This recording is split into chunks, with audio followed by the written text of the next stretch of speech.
আসসালামু আলাইকুম। নিশ্চয়ই সবাই ভালো আছেন। আলহামদুলিল্লাহ আমিও ভালো আছি। আজকে আপনাদের সাথে শেয়ার করব, আপনি যদি আপনার সন্তানকে আদর্শ মানুষ, ভালো মানুষ, সেরা মানুষ, মহৎ মানুষ বানাতে চান, তাহলে মহানবী সাল্লাল্লাহু আলাইহি সাল্লামের নির্দেশনাগুলো শুনুন। অর্থাৎ মহানবী সাল্লাল্লাহু আলাইহি সাল্লাম বলেছেন, সন্তান মহান আল্লাহর বিশেষ নেয়ামত। তাদের সঠিকভাবে প্রতিপালন করা পিতামাতার অন্যতম বড় দায়িত্ব ও কর্তব্য। মহানবী সাল্লাল্লাহু আলাইহি সাল্লাম সন্তান প্রতিপালনের বিষয়ে এমন কিছু নির্দেশনা দিয়েছেন যা তাদের নৈতিকতা, চরিত্র এবং আত্মিক বিকাশে অসাধারণ ভূমিকা রাখে। প্রথম হলো বিশুদ্ধ আকীদার শিক্ষা। শৈশব থেকে সন্তানের হৃদয়ে তাওহীদ ও তাকদীরের বিশ্বাস গড়ে তুলতে হবে। এতে সন্তান সিদ্ধান্ত নিতে শিখে যাবে এবং হতাশা থেকে মুক্ত থাকবে। তারপর হলো নামাজের নির্দেশ।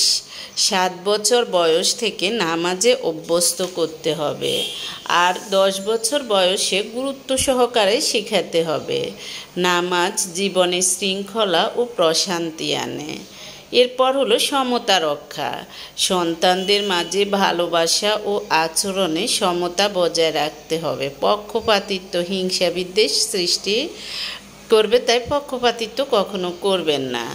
দয়া ও কোমলতা। মহানবী সাল্লাল্লাহু আলাইহি সাল্লাম সন্তানদের প্রতি সর্বদা কোমল ও দয়ালু ছিলেন।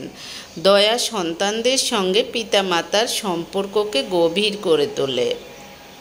উত্তম চরিত্রের শিক্ষা। সততা, বিনয়, আমানতদারি এবং সৎকর্মের শিক্ষা দিতে হবে। পিতামাতার চরিত্রই সন্তানের জন্য সর্বশ্রেষ্ঠ উদাহরণ। কন্যা সন্তানের প্রতি গুরুত্ব। কন্যা সন্তান লালন পালন জান্নাত লাভের মাধ্যম। কন্যাদের ভালোবাসা ও সম্মান করতে হবে। শিক্ষা গ্রহণে উৎসাহ। সন্তানকে জ্ঞান অর্জনে উৎসাহ দিতে হবে। শিক্ষা তাকে আত্মবিশ্বাসী ও সফল করে তোলে।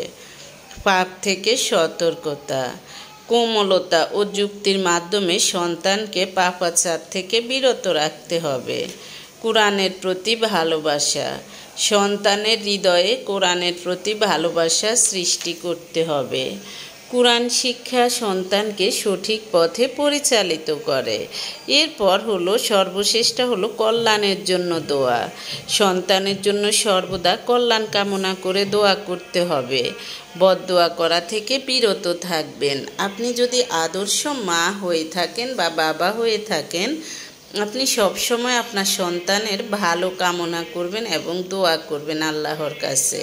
তাহলে দেখা যাবে যে আপনার সন্তান আপনার মঙ্গলেই কাজে লাগবে।